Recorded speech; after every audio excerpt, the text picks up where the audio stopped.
Hello and welcome to my shed. Today we're going to be installing this quickshifter from Shiftpower. It's not just a quickshifter though, it actually turns your bike into a fire-breathing dragon apparently. So they say on their website, so the videos show, it looks really good. But not only is it a quickshifter, it's also got pit lane limiter and launch control built into it as well. All fully plug and play, standalone, just plug it in and go, no remapping or anything else required. But before I do that, I've got to move Tidge's little BMX, get that out the doors so I've got more room to work around my big bike.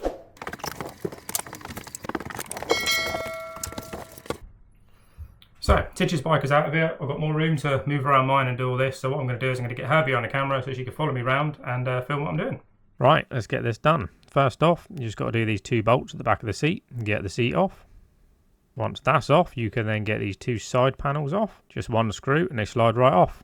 Same with the other side. One screw, just slide it forward and it comes out. Next up, you've got to take the tank off. You've got one bolt at the front and then you've got one bolt on either side. First go with this one. Same on the other side and done. Don't forget to move the toolkit out of the way, otherwise the tank's going to hit that when we lift the tank up. Now you just lift the tank up, suspend it from the ceiling with a bungee cord, or you can put anything you want in there. If you don't want to use a bungee cord, I'm sure there is a proper tool for it, but this is the easiest way for me. I'll just strap it to the ceiling of the shed. Now the tank's up out of the way, you just got to get this electrical connector for the airbox. Then you've got the fuel line for the secondary injector. Pop the orange tab up, and then obviously normal fuel connection, you just pop it off. Don't forget to put some blue roll underneath to catch the dribbles. Once that's done, you've got 10 screws all around the edges to release the top of the airbox. Pop the top off, air filter out, and then you've got to get these velocity stacks. These are on with fiddly little clips, which I hate undoing because I'm worried they're going to snap, but luckily they all come out in one piece. Now you've got 6 Allen bolts in here holding the airbox on, but they're really hard to see, really hard to get to, so I use the long end of the Allen key to get to them, and then a pair of pliers just to loosen them off. Then once you wind all of them out, the filter box is actually loose. Now you've got 2 breathers on this. You've got one at the back here. Just pop the clip off, pop the pipe off. Same on this side. Pop the clip off, pop the pipe off. And the airbox should be free. The airbox would have been free if I forgot the very last electrical connector there. Anyway, that's now out of the way.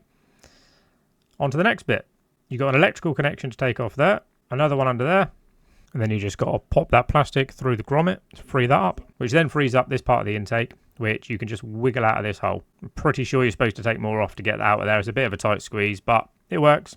So, here's the kit itself. This is the Shiftpower Magnum Unit. First up, this is the button for activating the pit speed limiter, and also the Magnum feature and the launch control. This is the main unit itself. All these plugs here go to coils. You've got this one that will go to the speed sensor, and you've also got this one here which will go to the battery. And you've got 2 ports on here, one for the quickshifter, one for the handlebar button. Now this is the actual quickshifter unit itself, along with the shift rod. I'm glad they sent me the black one, that is going to go well with the bike. Also you get your little stickers and a few cable ties in there. Anyway, let's get this on the bike. So first you want to get the old shift rod off. Literally hold it with a 10mm spanner, another 10mm spanner to do the top nut and the bottom nut. And then literally just wind it until it comes off. So with the shift rod, each end of it is actually threaded the opposite, so that if you just wind it one way, both ends will undo at the same time. There's the old and new one together. Just make sure they're both the same length. Make sure you haven't ordered the wrong one. And on to the next step.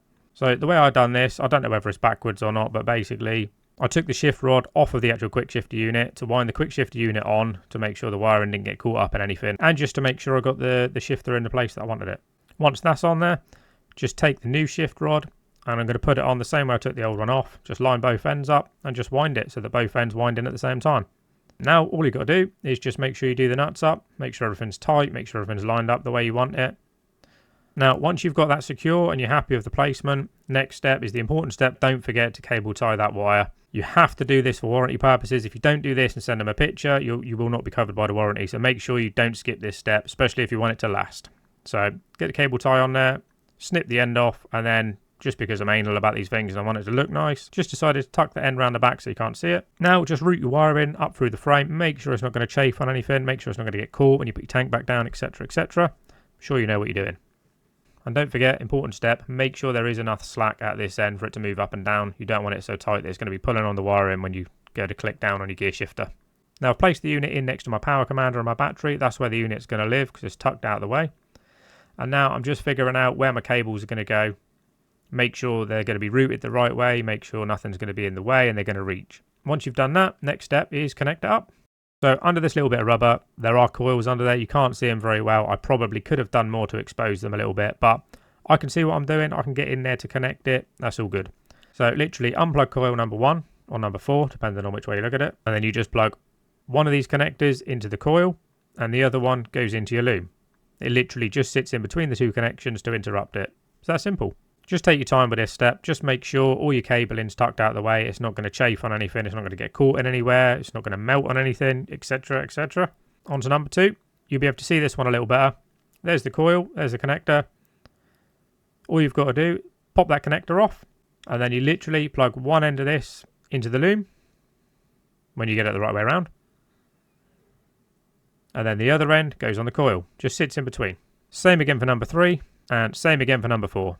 Once you finish plugging them in, I went back over, just checked they was all plugged in, make sure all the wires were tucked out the way. Once all that's done, I went on to connect the speed sensor. This one I didn't film very well because it's in that bundle of wire in there. Obviously, you can see it's hard to get to. It's hard for me to even get the clip undone, let alone film in there. So you just have to take my word for it. That's where I put it. Once you've done that, it's just a case of cable tying the wire in, making sure it's out of the way, making sure it's neat as you want it. Make sure it's not going to get caught on anything. The last thing you want to do is chafe through one of these wires. There was one bit I didn't show you on the video, which was obviously putting it back together and the launch control button being installed, because I actually forgot about that till I started putting it back together. Then I realised, oh shit, I didn't put the button on. So I've now put the button in. I'll flash that up on screen somewhere by the magic of editing. Other than that, I'm now going to talk you through all the settings that the device does, how to do the settings, etc. If that bit's boring to you, skip ahead a little bit to the bit where I show the bike actually doing what it's meant to do. So there's the unit. Now to get it into settings mode, you literally hold LB and RB at the same time whilst you turn your ignition on. And then it will count down from 3, 2, 1, and that's it. You're in the settings. It's that simple. So let's briefly go through some of these settings. The first one here, ST, this is basically just to adjust the shift timings, basically the time it takes to cut the ignition while you change gear. Leave it all as standard when you get it because it should be set up exactly for your bike. Next up, SS, this sets the motion for shifting gears, whether you're in like road shifting, normal, 1 down, 5 up, or race shifting, 1 up, 5 down. You need to check that's in the right mode, otherwise obviously your quick shifter isn't going to work as it should. Now AD, this one just sets the launch control and the pit limit RPM limit. So when you go into this setting, you can set the pit limiter speed and the launch control rev limit and where that comes in. Now DG, this is the actual Magnum part of it. This is where the magic happens. These are the flames. So this has got 3 levels to it. Now the way they do this is with cylinder volumes. So you've got level 1, 4 cylinder volumes are ignited in the exhaust. Then you've got level 2, which means 8 cylinder volumes are ignited in the exhaust. And then you've got level 3, which is 12 cylinder volumes are ignited in the exhaust. Sounds confusing, but basically the more cylinder volumes, the more fuel goes in, the more bang, the more flames you get. AR, this is just the active range, so basically there's 3 settings on here as well. So it can come in at 3000 RPM, it can come in at 6000 RPM, and it can come in at 9000 RPM, I believe. So under them limits, it will not work for whatever limit you set it to. I've set it at 3000, so it always works above that. And then US, this is just for ultra smooth shifting. I've left this on, it comes on at standard, obviously. Why wouldn't you want ultra smooth shifting? So SC, this is the shift sensor sensitivity. Out the box, it should be exactly as you need it. Only adjust it if you need to. So there's nothing left to do but get the seat back on, get this bike outside and go and shoot some flames.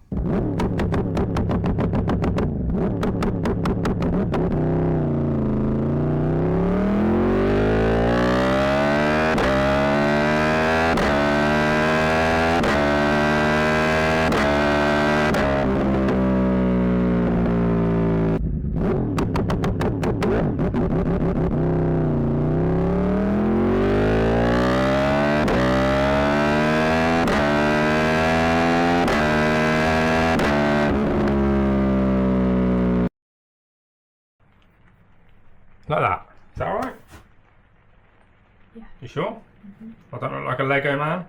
No. So mean. Give me names, mate. Today, why did I just look over there for no fucking... There's nothing there, dickhead. Welcome to the shed. Today, we're going to be installed. Right.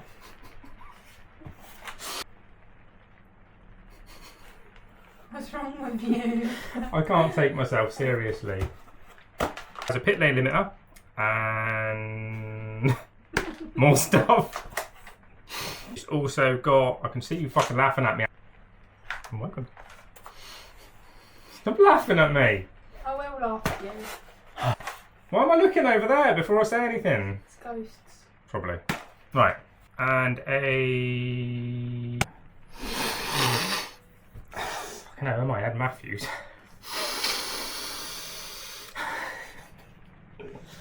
Oh, today we're going to be... Stop laughing at me for doing this. I saw you. I'm not. Fucking saw you laughing at me. I'm not. I'm your audience, mate. Mate, I don't need an audience. Do you want me to get out? Maybe.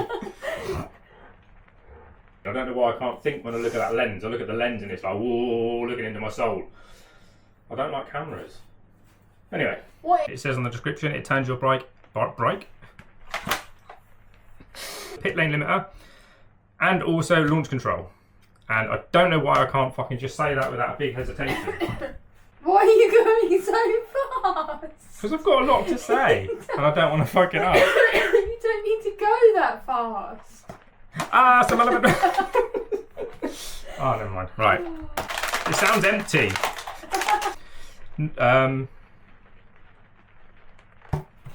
This kit does not only come just with a quickshifter unit, obviously it comes with more than that, because otherwise it wouldn't do the rest of the stuff. Okay. Let's calm down and talk slowly. Going to be installing this Shiftpower kit. Kit? No, it's not a kit. What are you fucking laughing at me for? Outro music.